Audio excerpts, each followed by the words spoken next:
Here we are in my drive again, and now we're going to talk about sharing files on our Google Drive to other people.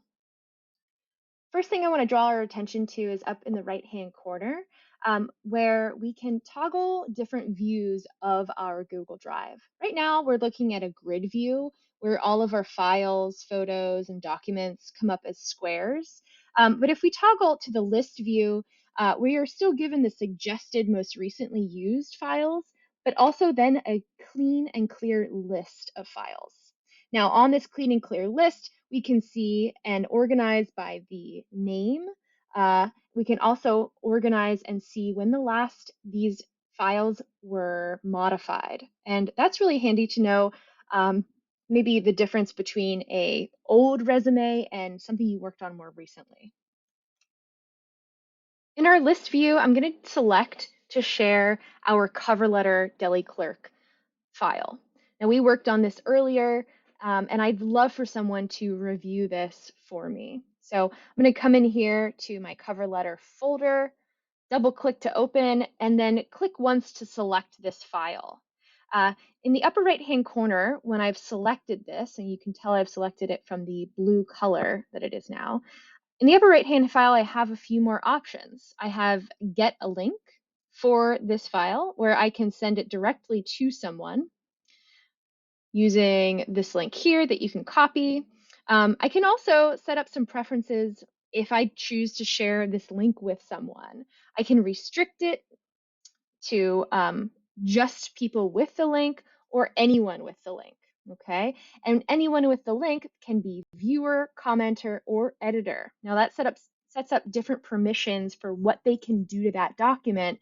So just be careful when you are selecting one of these three.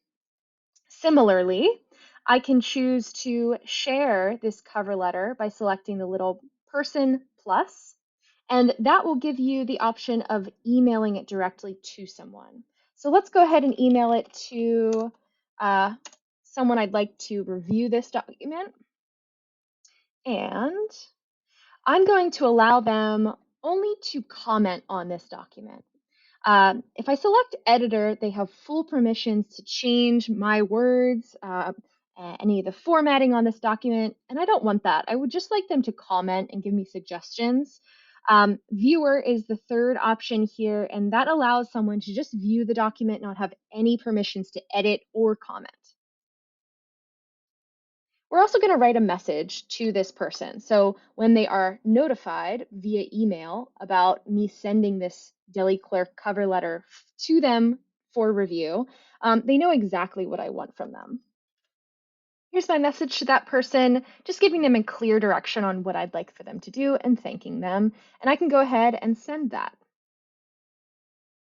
Now that I've sent it, you can see that right next to the file, there are two little icons of people, and that clearly tells me that I have shared that with someone. Heading back to my main drive, I can see other things that have been shared. I have a thumbnail here that has been shared with someone. Let's check out who that was. I can go up here and click share again, and I can see that I've shared this to First Start student just as commenter. Now maybe I'd like to update that to editor or maybe viewer, or I could remove them altogether and save those settings. One last important place to see is what's been shared with you. So if you head over here to under your drive and computers, you have a folder over here that's items that have been shared with you. Now I can open this up and nothing's been shared with me yet, but potentially sometime in the future something will be shared with me and it will not go to your drive, it will go to this folder instead.